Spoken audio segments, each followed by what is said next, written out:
ബീജിൻ്റെ അയ്യറാട്ടാണ്. മറ്റേ ജഗതി കൊണ്ട് പറയില്ലേ, ഒരു ബോംബ്, രണ്ട് ബോംബ് എന്ന് പറഞ്ഞ എല്ലായിടത്തും ബീജം കിടക്കട്ടെ, നിനക്കൊരു ബീജം ഇതിനൊരു ബീജം കിടക്കട്ടെ, ആ ഒരു ഫീലായി പോയി. കുറച്ചുകൂടി ഇമോഷണലി ആ സീനുകൾ, അതായത് നമ്മൾ റിയൽ ലൈഫിൽ തങ്കമണി എന്നുള്ളതാണ്, ആ തങ്കമണിയിൽ ഫോക്കസിങ് കുറച്ച് പോയി. ദിലീപ് വാസ് ഓക്കെ, ബട്ട് എനിക്കൊരു മിസ്കാസ്റ്റ് പോലെ തോന്നിയായിരുന്നു. ദിലീപ് നമ്മൾ പ്രതീക്ഷിക്കുന്ന ദിലീപ് അല്ല, നമ്മൾ കണ്ട ദിലീപ്, പ്രേക്ഷകർ എൻജോയ് ചെയ്യുന്ന ദിലീപ് അല്ല. അത് കുറച്ചുകൂടെ എന്നാണ്. മെയിൻലി പടത്തിൻ്റെ ഹാർട്ട് എന്ന് പറയുന്നത് സ്ക്രിപ്റ്റാണ്. ആ സ്ക്രിപ്റ്റാണ് പിടിച്ചെടുത്തുക എന്നുള്ളത്. നമുക്ക് തിയേറ്ററിൽ വെച്ചിട്ട് ഒരു പ്രേക്ഷകന് ഒരു സീനിൽ ഒരു മൊബൈൽ എടുത്ത് നോക്കിക്കഴിഞ്ഞാൽ ആ പടം കയ്യിൽ നിന്ന് പോയെന്നുള്ളതാണ്. അപ്പോൾ ആ രീതി നോക്കുമ്പോൾ എനിക്കൊരു കുഴപ്പമില്ല. ബാക്കി എന്തുകൊണ്ടും എനിക്ക് തീരെ വർക്കൗട്ടായിട്ടുള്ള one of the best movies of 2024. നല്ല അടിപൊളിയായിട്ട് സിനിമ ചെയ്തിട്ടുണ്ട്. പിന്നെ ദിലീപേട്ടൻ വേറെ അടിപൊളിയായിരുന്നു. പിന്നെ ചില സ്ഥലത്താകുമ്പോൾ നമുക്ക് അദ്ദേഹത്തിൻ്റെ സ്റ്റഡ് കാണുമ്പോൾ ചില ആ ഒരു ഫീലിങ്സ് നമുക്ക് തോന്നുന്നുണ്ട്. എല്ലാവരും തിയേറ്ററിൽ തന്നെ കാണേണ്ട സിനിമ തന്നെയാണ്, ഫാമിലിയായിട്ട് പോയി കാണുന്ന സിനിമ തന്നെയാണ്. ഇമോഷണലും ഉണ്ട്, പക്ഷേ അതിനകത്ത് ഒരു ജീവിതമുണ്ട്. അതിനകത്ത് തങ്കമണി എന്ന് പറയുന്നൊരു സ്ഥലത്തിൻ്റെ ഒരു ജീവിതം നമുക്കതിനകത്ത്, തങ്കമണിയുടെ റിയൽ സ്റ്റോറി എനിക്ക് അറിയില്ല കേട്ടോ, പക്ഷേ ഉള്ളതിനകത്ത് എനിക്ക് ആ സ്റ്റോറി എനിക്ക് ഒരുപാട് ഇഷ്ടപ്പെട്ടു. നല്ല സിനിമ തന്നെയാണ്. ദിലീപേട്ടൻ്റെ ഗെറ്റപ്പ് അടിപൊളിയായിട്ടുണ്ട്. ഫുള്ള് അടിപൊളി ഗെറ്റപ്പാണ്. പോസിറ്റീവ്സ് പറയുകയാണെങ്കിൽ അതിനകത്തൊരു ഇൻ്റർവെല്ലിന് മുന്നേ ഒരു 20 മിനിറ്റ്സ് തങ്കമണിയിൽ നടക്കുന്ന യഥാർത്ഥ സംഭവം അത് അത്യാവശ്യം തന്നെ എടുത്തിട്ടുണ്ട്. പിന്നെ സെക്കൻഡ് ഹാഫിൽ ദിലീപിൻ്റെ ആക്ഷൻസും ഇൻട്രൊഡക്ഷനൊക്കെ കൊള്ളാം. പക്ഷേ പടം സ്റ്റാർട്ട് മുതൽ എനിക്കൊരു ക്രിഞ്ച് ഫെസ്റ്റിവലാണ്. ആദ്യം പറയേണ്ടത് അതിനകത്തൊരു ലേഡി ഓഫീസറുണ്ട്. പുള്ളിക്കാരത്തി ഭയങ്കര മിസ്കാസ്റ്റായി തോന്നി. കാരണം ഒട്ടും ഡബ്ബിങ് ശരിയായിട്ടുള്ള പുള്ളിക്കാരത്തിയുടെ എക്സ്പ്രഷൻസ് ഭയങ്കര കോമഡി ആയിട്ട് തോന്നി. പിന്നെ രണ്ടാമത്തത് ബീജിയം. ഈ ഒരു നായകൻ വരുമ്പോൾ ഒരു ബീജിയം വരുമ്പോൾ ഒരു ഫീൽ കിട്ടും. ഇത് എല്ലാ സീനിലും ബീജിയം കൊണ്ട് വെച്ചിട്ട് ബീജിയൻ്റെ അയ്യറാട്ടാണ്. മറ്റേ ജഗതി കൊണ്ട് പറയില്ലേ, ഒരു ബോംബ്, രണ്ട് ബോംബ് എന്ന് പറഞ്ഞ എല്ലായിടത്തും ബീജിയം കിടക്കട്ടെ, നിനക്കൊരു ബീജിയം ഇതിനൊരു ബീജിയം കിടക്കട്ടെ, ആ ഒരു ഫീലായി പോയി. മൊത്തത്തിൽ പടം ഭയങ്കര ഡിപ്പായിപ്പോയി. നല്ലൊരു കഥ കുഴപ്പമുണ്ടായിരുന്നില്ല. പിന്നെ ക്യാമറ വർക്ക്സ് 2-3 ഷോട്ട്സൊക്കെ നല്ല രസമുണ്ടായിരുന്നതാണ്. ബാക്കി എന്തുകൊണ്ടും എനിക്ക് തീരെ വർക്കൗട്ടായിട്ടുള്ള one of the best movies of 2024. Dileep was okay, but എനിക്കൊരു മിസ്കാസ്റ്റ് പോലെ തോന്നിയായിരുന്നു. ദിലീപ് നമ്മൾ പ്രതീക്ഷിക്കുന്ന ദിലീപ് അല്ല, നമ്മൾ കണ്ട ദിലീപ്, പ്രേക്ഷകർ എൻജോയ് ചെയ്യുന്ന ദിലീപ് അല്ല. അത് കുറച്ചുകൂടെ എന്നാണ്. ആ വിഗ് ബാന്ദ്രയിലെ ക്ലൈമാക്സിലെ സെയിം സാധനം പോലെ തോന്നി. മൊത്തത്തിൽ നമ്മുടെ എക്സ്പെക്റ്റേഷൻ്റെ ആണോ എന്നറിയില്ല. ഇമോഷണലി കണക്റ്റഡ് ആയിട്ടുണ്ട്, പക്ഷേ നമ്മുടെ റിയൽ ലൈഫ് ഇൻസിഡൻസ് ആയതുകൊണ്ട് അതിൽ ഫോക്കസിങ് കുറഞ്ഞു പോയാലും എനിക്ക് തോന്നിയായിരുന്നു. കുറച്ചുകൂടി ഇമോഷണലി ആ സീനുകൾ, അതായത് നമ്മൾ റിയൽ ലൈഫിൽ തങ്കമണി എന്നുള്ളതാണ്, ആ തങ്കമണിയിൽ ഫോക്കസിങ് കുറച്ച് പോയി, ഒരു റിവെഞ്ച് കുറച്ച് കൂടിപ്പോയ സംഭവം. പിന്നെ ദിലീപേട്ടൻ്റെ മേക്ക് ഓവറൊക്കെ അടിപൊളിയാണ്. 2 കാലഘട്ടം നല്ല രീതിയിൽ ചെയ്തിട്ടുണ്ട്. പിന്നെ അഭിനയിച്ചേക്കുന്നവരെല്ലാവരും നമുക്ക് അറിയാവുന്നവരാണ്. ആസ് യൂഷ്വൽ നമ്മളിത് കണ്ടേക്കുന്ന അവരെ എങ്ങനെ പണ്ട് കണ്ടിട്ടുണ്ടോ അതുപോലെ തന്നെയാണ് വില്ലൻ ക്യാരക്ടർ ചെയ്തേക്കുന്നത്. അവർ പണ്ട് എങ്ങനെ ചെയ്തേക്കുന്നത് അതേ റോള് തന്നെയാണ് ഇതിലും ചെയ്തേക്കുന്നത്. ഓരോ കുഴപ്പമില്ല.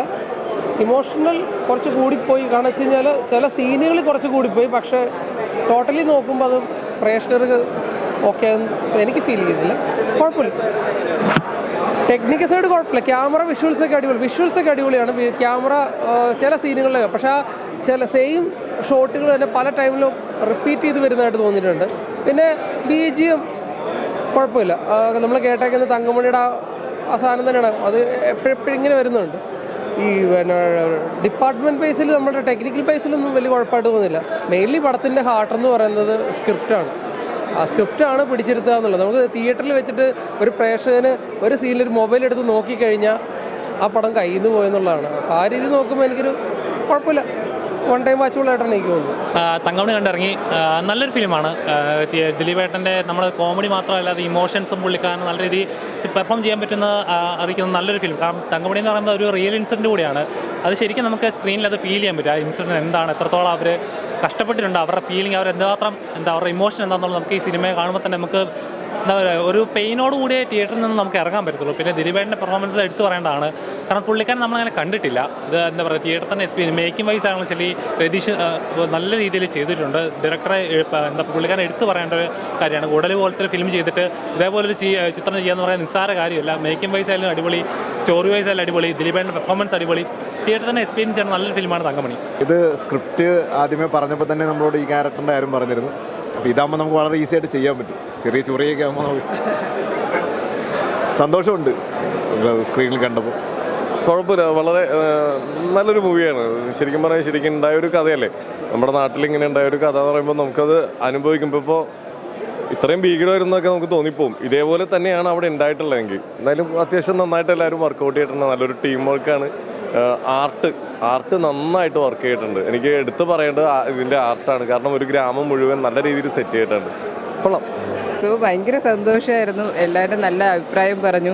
അപ്പോൾ അതും കൂടെ കേട്ടപ്പോൾ ഒരുപാട് ഒത്തിരി സന്തോഷം. പിന്നെ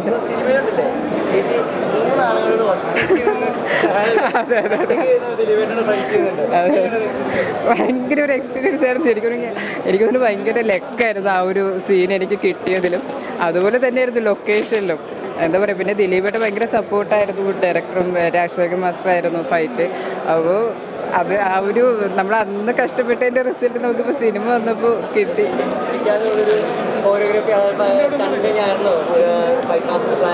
എന്തോ കേട്ടില്ല. അതെ തീർച്ചയായിട്ടും. എന്നോടിത് ആദ്യം ഈ ഒരു ഫൈറ്റ് സീനും കാര്യങ്ങളൊക്കെ പറഞ്ഞപ്പോൾ എനിക്കൊരു ടെൻഷൻ ഉണ്ടായിരുന്നു. പിന്നെ നമ്മൾ അതിനായിട്ടുള്ള പ്രിപ്പറേഷനൊക്കെ നടത്തിയിട്ടുണ്ടായിരുന്നു. അതെ, അത് പിന്നെ എല്ലാം വേണ്ടേ, ഫ്ലാഷ് ബാക്കും പ്രസൻസും എല്ലാം വേണ്ട. ഫുൾ ടൈം നമ്മളെ മാത്രം കാണിച്ചു പിടിക്കാൻ പറ്റും. സോ അത് നിങ്ങൾ ആ സിനിമ കാണുമ്പോഴത്തേക്കും മനസ്സിലാവും. അതെ ഭയങ്കര ഒരു എക്സ്പീരിയൻസ് ആയിരുന്നു. ശരിക്കും ഭയങ്കര ടെൻഷനായിരുന്നു. പക്ഷേ ദിലീപേട്ടയും എല്ലാ കോ ആർട്ടിസ്റ്റിനോടും ഭയങ്കര സപ്പോർട്ടായിരുന്നു. നമുക്ക് പിന്നെ ഓരോന്നും എന്താ പറയുക, ഇപ്പോൾ എന്തെങ്കിലും ഒരു മിസ്റ്റേക്കോ അല്ലെങ്കിൽ റിയലായിട്ട് നല്ല രീതിയിൽ ദിലീപേട്ടന് ഫൈറ്റൊക്കെ കിട്ടുന്നുണ്ടായിരുന്നു. പക്ഷേ ഭയങ്കര സപ്പോർട്ട് ചെയ്തു. അതുകൊണ്ടാണ് ശരിക്കും നന്നായിട്ട് നമുക്ക് എല്ലാവർക്കും ഫൈറ്റ് ചെയ്യാൻ സാധിച്ചത്. പിന്നെ ആ സമയത്ത് ആ സിനിമ കാണുമ്പോൾ നിങ്ങൾക്ക് മനസ്സിലാവും. അതിനെ ഇപ്പം പറയുന്നില്ല. ആ ഒരു ഫൈറ്റ് സമയത്ത് എനിക്ക് കാലിനൊക്കെ കുറച്ച് പ്രശ്നമൊക്കെ ഉണ്ടായിരുന്നു. അത് കഴിഞ്ഞിട്ട് ഞാൻ ഇതൊക്കെ ആയിട്ടാണ് പോയത്. ഓയിൻമെൻറ്റും എണ്ണയൊക്കെ ആയിട്ടാണ് റൂമിലോട്ട് പോയത്. അപ്പോൾ അത് ശരിക്കും നമ്മുടെ ലൊക്കേഷനിൽ മൊത്തം ആ ഒരു കാര്യം പറഞ്ഞാൽ ഭയങ്കര ചിരിയൊക്കെ ആയിരുന്നു അന്ന്. പക്ഷേ അതിൻ്റെ ആ ഒരു റിസൾട്ട് ഇപ്പോൾ ലഭിച്ചു.